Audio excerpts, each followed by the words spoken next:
mereka berusaha untuk berkomunikasi dengan orang-orang yang mereka cintai tapi nggak bisa. Terus nggak sengaja ketemu beberapa orang yang ternyata, kayaknya dia bisa lihat gue deh.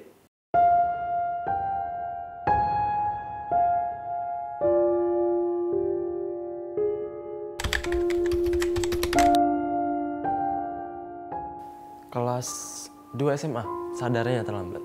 Sebenarnya dari kecil, sepanjang nggak sadar itu, ya mungkin karena kebetulan gue terlahir di sebuah keluarga yang nggak percaya hal semacam itu, jadi kayak menganggap, mungkin itu cuma mimpi atau halusinasi.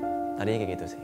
Mungkin karena spesialisnya beda. Kalau Risa kan spesialisnya yang lihat langsung. Kalau mungkin karena spesialis gue beda, gangguan sebenarnya udah mulai banyak.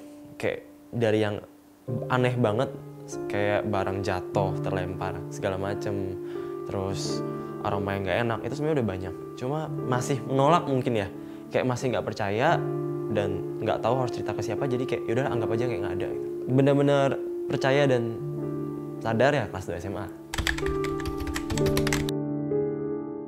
Momennya itu ketika, kalau kan gue agama Katolik. Kalau di agama Katolik itu ada yang namanya pengakuan dosa. Jadi kita mengaku dosa ke si pemuka agama, dan disitulah gue ketemu sama pemuka agama ini. Dimana kalau misalnya kalian kayak, kalau contoh kayak kakak pernah kayak nonton film di luar, itu kan biasa kalau ada pengakuan dosa tuh kayak film-film Katolik gitu loh. Film-film kayak Conjuring segala macam itu mereka yang ngaku dosa, terus si pemuka agama ini nggak boleh ngeliat ke kita. Itu aturannya. Biar kita bisa ngaku semuanya. Di situ gue cerita pengalaman gue cerita gangguan gue. Dari situ dia langsung balik badan. Padahal nggak boleh, harusnya nggak boleh. Dia balik badan, melihat aku, terus dia ngeliat ke gue, terus dia pegang tangan gue, dia bilang, kamu yang sabar, ini nggak apa-apa. Tapi pulang dari sini kamu doa Bapa Kami sama Salam Maria minimal sekali sehari. Minta air suci, minum, tebar di sekitar rumah, lalu bawa rosario yang sudah diberkati kemanapun kamu pergi. Dari situ gue mulai sadar bahwa oke, ini beneran. Tadinya masih nggak percaya, masih mikir kayak mungkin dia bisa ngasih tahu ini sebenarnya gue kenapa, tapi ternyata dia bilang, oh nggak apa-apa, tapi syaratnya banyak. Iya, gitu. Menyadari, ngikutin sarannya nggak membantu. Gangguan makin meningkat karena umur bertambah, nggak menerima, terus aktivitas sekolah segala macam jadi kacau balau. Tapi ya memang butuh waktu, akhirnya 2-3 tahun ke depan baru akhirnya bisa nerima. Tadinya baik-baik aja, terus nggak ada masalah. Sampai karena kayak sekolah kan, kebetulan gue sekolah di sekolah swasta yang absennya itu maksimal 10%. Kalau lewat dari 10% nggak naik kelas kan. Karena diganggu ini tiap hari, tiap malam bahkan, jadi nggak bisa tidur. Tidur itu cuma 2-3 jam per hari. Itu pun nggak tenang, kayak bangun tidur. Akhirnya nggak naik kelas. Sering nggak masuk. Yang tadinya tuh nilai baik-baik aja jadi jelek banget. Yang mungkin di saat orang-orang nilainya jelek karena dia malas, karena dia main game. Kayak gue tuh udah duduk di depan, melototin pelajaran, tapi nggak bisa karena kalau udah kurang tidur pasti ingatan kan jadi jelek ya. Mau gimana pun pasti susah. Dan yang jadi tekanan adalah guru-guru mikirnya, oh ini anak bandel. Guru-guru mikirnya, ini anak suka main game. Teriakan, karena kebetulan nggak sengaja ngeliat depan rumah, terus dia nggak suka, terus dia kayak tahu, oh ini bisa lihat. Jadi dia kayak datang terus ganggu gitu.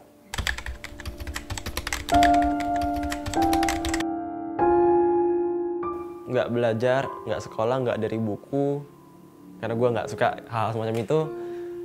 Gue menjelaskan berdasarkan pengalaman yang gue dapat. Karena kalau belajar itu ya, contoh kayak motivator. Dia bisa ngomong seperti itu karena dia mempelajari itu. Kalau gue ngomong kayak gitu ya karena gue punya pengalaman yang menurut gue kalau misalnya gue jelasin, nggak cuma gue yang ngerti, tapi penonton juga bisa ngerti. Jadi kayak menentukan itu benar atau enggak ya penonton itu sendiri. Lebih kayak ngejelasin yang, oh gue udah pernah ngalamin ini loh. Gitu.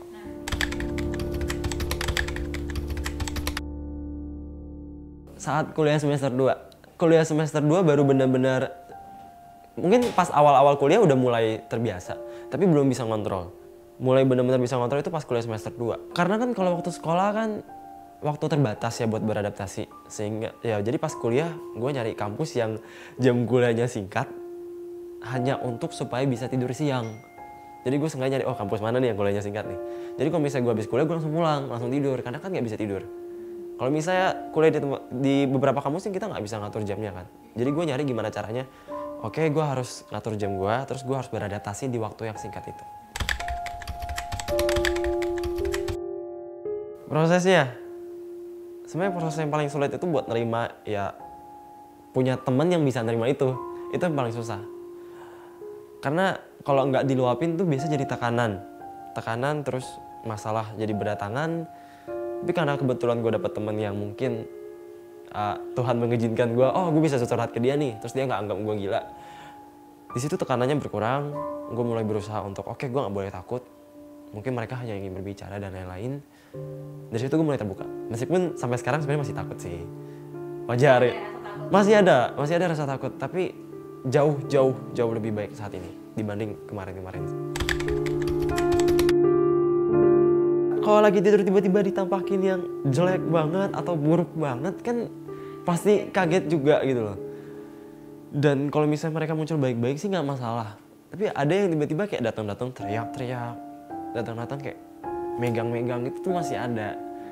Dan itu masih sampai sekarang masih takut, masih belum bisa menerima sepenuhnya karena masih terganggu sih sampai sekarang.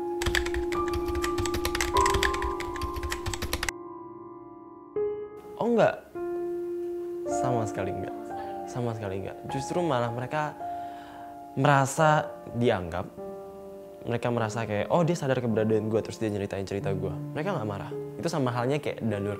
Kayak ya selama ini kan dia maunya orang-orang bisa lihat dia karena mereka udah nggak ada gitu. Tapi dengan adanya perantara, jadi mereka bisa dianggap keberadaannya. Mereka nggak marah, justru mereka kayak ngerasa seneng malah. Tujuan mereka ingin memperlihatkan diri ya cuma karena mereka butuh perhatian ya. Mereka berusaha untuk berkomunikasi dengan orang-orang yang mereka cintai tapi nggak bisa. Terus nggak sengaja ketemu beberapa orang yang ternyata kayaknya dia bisa lihat gue deh. Akhirnya mereka nyamperin. Jadi mereka sebenarnya nggak salah juga. Mereka hanya mencari orang yang bisa mendengarkan mereka.